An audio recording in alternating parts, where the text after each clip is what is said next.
사도신경으로 신앙 고백하시겠습니다. 전능하사 천지를 만드신 하나님 아버지를 내가 믿사오며 그 외아들 우리 주 예수 그리스도를 믿사오니 이는 성령으로 잉태하사 동정녀 마리아에게 나시고 본디오 빌라도에게 고난을 받으사 십자가에 못 박혀 죽으시고 장사한 지 사흘 만에 죽은 자 가운데서 다시 살아나시며 하늘에 오르사 전능하신 하나님 우편에 앉아 계시다가 저리로서 산자와 죽은 자를 심판하러 오시리라. 성령을 믿사오며 거룩한 공예와 성도가 서로 교통하는 것과 죄를 사하여 주시는 것과 몸이 다시 사는 것과 영원히 사는 것을 믿사옵나이다. 아멘.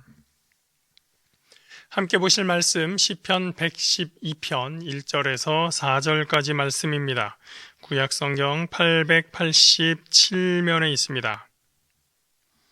구약 887페이지 시편 112편 1절에서 4절 말씀입니다. 시편 112편 1절에서 4절입니다. 할렐루야! 야훼를 경외하며 그의 계명을 크게 즐거워하는 자는 복이 있도다. 그의 후손이 땅에서 강성하며 정직한 자들의 후손에게 복이 있으리로다. 부와 재물이 그의 집에 있으며 그의 공의가 영구히 서 있으리로다. 정직한 자들에게는 흑암 중에 빛이 일어나나니 그는 자비롭고 긍휼이 많으며 의로운 이로다. 아멘. 어제 말씀드린 것처럼 시편 111편과 112편은 쌍둥이 시편으로 불리우고 있습니다. 두 가지 점에서 비슷한 점이 있다고 했죠. 첫 번째, 할렐루야로 시작한다는 것이고요. 두 번째는 히브리어로 봤을 때, 우리 성경으로는 모르지만 히브리어 성경으로 봤을 때 히브리어 알파벳 순서에 따라서 이 식구가 기록이 되었다라고 하는 것입니다. 그래서 아울러서 분량도 비슷하다. 그래서 쌍둥이 빌딩, 여의도 가면 쌍둥이 빌딩이 있는데 그렇게 두 개의 건물이 비슷한 높이로 똑같은 모양으로 이렇게 서 있듯이 이 111편, 112편은 쌍둥이 시편으로 불리운다라는 말씀을 어제 드렸었습니다. 두 시가 무엇보다도 더 직접적인 관련이 있게끔 보이는 것은 111편의 마지막 절과 112편의 처음 구절이 같은 내용을 공유하고 있다라는 점입니다. 제가 한번 다시 읽어드립니다. 111편 10절 야훼를 경외함이 지혜의 근본이라 그의 계명을 지키는 자는 다 훌륭한 지각을 가진 자이니 야훼를 찬양함이 영원히 계속되리로다. 그리고 112편 1절입니다. 할렐루야 야훼를 경외하며 그의 계명을 크게 즐거워하는 자는 복이 있도다. 이렇게 112편은 야훼를 경외하고 그의 계명에 대해서 그의 계명을 즐거워하는 자에 대한 이야기를 이어가고 있습니다. 그래서 제가 이해하기 쉽게 111편이 1부, 112편이 2부 이렇게 읽어갈 수 있겠다라고 말씀을 드리기도 했습니다. 그런데 내용을 보면 두 시에는 큰 차이가 있습니다. 우선 111편의 대상은 하나님이 행하신 일에 집중을 하고 있고 그 일을 받은 사람의 응대에 대해서 기록을 하고 있습니다. 그래서 하나님의 일을 기억하여 하나님을 경외하고 찬양하기를 촉구하는 내용이 중심이 되어 있죠. 근데 112편이 다루는 대상은 하나님의 하신 일, 그 앞에서 다 다룬 내용에 대하여 그렇게 하여서 하나님을 경외하는 사람은 어떤 사람인가, 어떻게 사는 사람인가, 그는 어떻게 될 것인가, 그 하나님을 경외하는 사람에 집중하고 있는 것이 가장 중요한 차이라고 할 수가 있습니다. 그래서 111편은 내용상 찬양시로 우리가 장르 구분을 할 수가 있는데 112편은 장르를 구분할 때 지혜시로 구분을 합니다. 지혜라는 것이 세상을 어떻게 사는 것이 좋은 것인가 이런 것을 알려주는 것이잖아요. 그래서 사람들로 하여금 이 땅에서 어떻게 살아야 하는지 그런 것을 말해주는 그런 시를 지혜시라고 얘기를 합니다. 형식적으로도 지혜시를 분류하는 기준들이 몇 가지가 있는데 그 내용들이 여러 가지가 있습니다. 그런데 아침 시간에 너무 지루해질 수 있기 때문에 자세한 내용이 필요하신 분은 물어보시면 제가 따로 알려드리도록 하겠습니다. 그럼 본문으로 들어가 봅니다. 1절을 다시 보면 야훼를 경외하며 야훼 계명을 크게 즐거워하는 자라고 하는 사람이 등장합니다. 보통 우리는 계명이라고 하면 의무조항이라고 생각을 하게 되죠. 그리고 그 의무라고 하는 것은 우리의 삶을 규제하고 제재하는 어떤 속박의 의미를 담은 것으로 생각을 하게 됩니다. 그런데 시편 기자는 야훼를 경외하는 자가 그의 계명을 즐거워한다고 말합니다. 우리에게 의무를 지우고 우리를 속박하고 제재하고 하는 그러한 것이 즐거울 리가 있습니까? 근데 즐거워한대요. 그것도 크게 즐거워한다고 얘기를 하고 있습니다. 경외라고 하는 말은 어떤 말입니까? 우리말 한자로 보면은 공경하고 두려워한다 라는 뜻이 함께 담겨 있는 말입니다.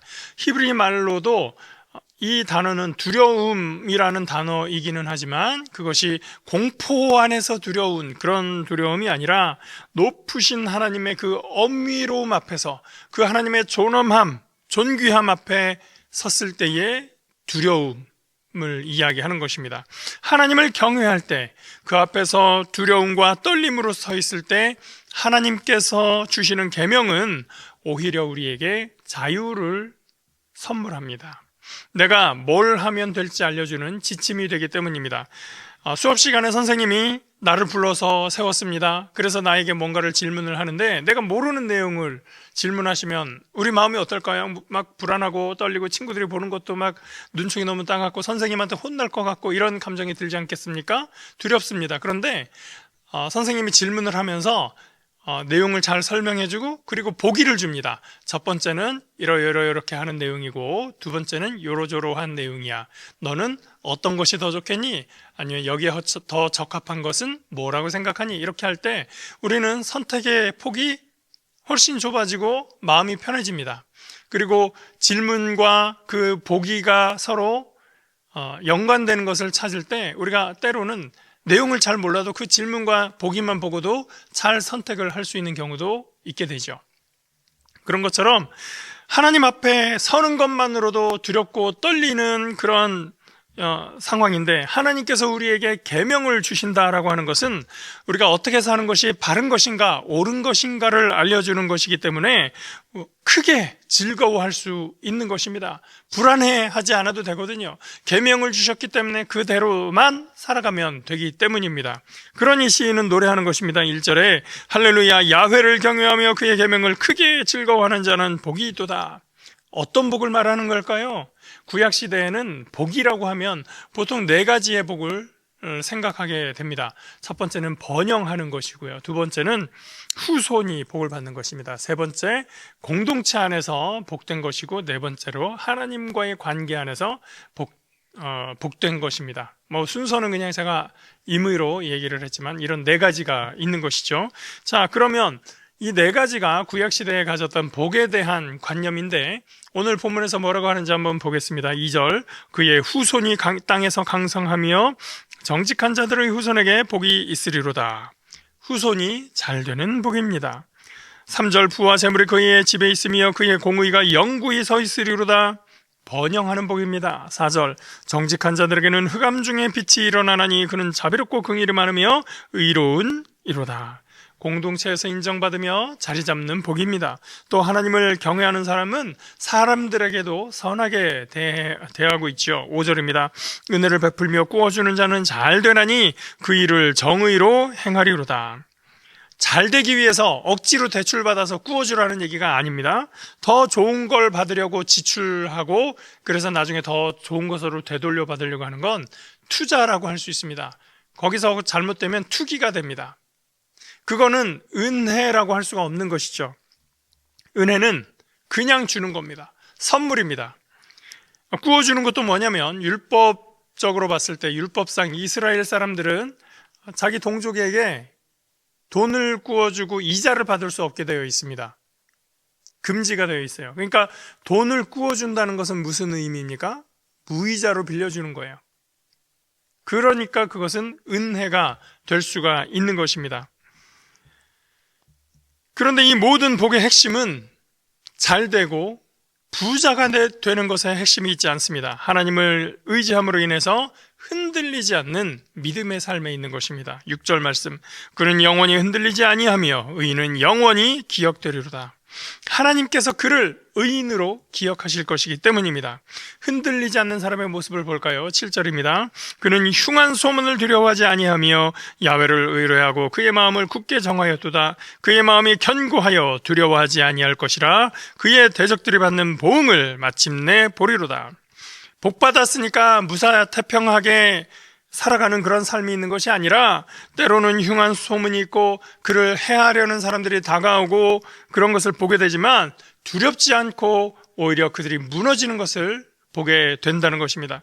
결국 하나님의 백성이 하나님을 경외할 때 그 삶의 모습은 태도로 드러나고 관계로 드러나고 그리고 삶의 선택으로 증명되는 것입니다.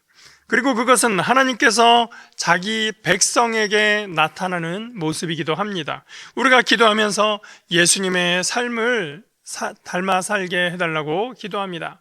우리가 이렇게 삶의 모습을 결단할 때 예수님의 살아가신 삶의 모습이 그것이었고 그것을 우리가 닮아가는 것이며 또한 하나님께서 우리에게 보여주신 삶의 모습이 바로 이러한 것이었다는 말씀입니다. 그 반대편에는 다른 사람들이 있죠. 10절 말씀, 악인은 이를 보고 한탄하여 이를 갈며 소멸되리니 악인들의 욕망은 사라지리로다. 야훼를 경외하는 사람은 흔들림 없이 살아갑니다. 그러나 악인은 늘 비교하고 시기하고 질투하고 그러다가 소멸되어 갑니다. 그 많은 욕망이 있으나 욕망이 크면 클수록 그 욕망을 다 채우지 못하고 결국은 사라져 버립니다. 시편 111편에서 우리는 하나님이 어떤 분이신가를 보았습니다. 이제 시편 112편에서 하나님을 경외하는 사람의 삶의 모습에 대해서 보았습니다. 신앙은 아는 것으로 끝나지 아니하고 찬양의 모습으로 끝나지 아니하고 그것을 삶으로 드러낼 때 완성됩니다. 오늘 말씀을 보면서 우리는 질문해야 됩니다. 나는 하나님께서 하신 일을 찬양하고 있는가? 그리고 그 다음에는 찬양만 하고 있나 아니면 나는 하나님을 경외하며 살고 있는가? 야훼를 경외하는 지혜가 우리의 태도에서, 관계에서, 그리고 삶의 선택에서 나타나기를 축복합니다. 내가 복되고 주위를 복되게 하는 저와 여러분 되시기를 주님의 이름으로 축복합니다. 기도합니다. 좋으신 하나님, 오늘 야훼를 경외하는 자의 삶의 모습에 대해서 보았습니다. 하나님, 우리가 주님의 주시는 계명을 크게 기뻐하며 그 안에서 자유함을 누리며 하나님께 영광 돌리는 삶을 살아가게 하여 주시옵소서. 우리 이웃을 대함에 있어서도 우리의 태도에서, 우리의 관계에서, 그리고 우리의 삶의 선택에서 하나님을 경외하는 자의 모습을 보이게 인도하여 주시옵소서. 우리의 결단이 하나님의 뜻 가운데에서 하나님을 기쁘시게 하는 삶의 모습이 되게 늘 인도하시고 함께하여 주시옵소서. 주님께 감사드리며 예수 그리스도의 이름으로 기도합니다. 아멘. 하늘에 계신 우리 아버지여, 이름이 거룩히 여김을 받으시오며 나라가 임하시오며 뜻이 하늘에서 이루어진 것 같이 땅에서도 이루어지이다. 오늘 우리에게 일용할 양식을 주시옵고 우리가 우리에게 죄 지은 자를 사하여 준 것 같이 우리 죄를 사하여 주시옵고 우리를 시험에 들게 하지 마시옵고 다만 악에서 구하시옵소서. 나라와 권세와 영광이 아버지께 영원히 있사옵나이다. 아멘.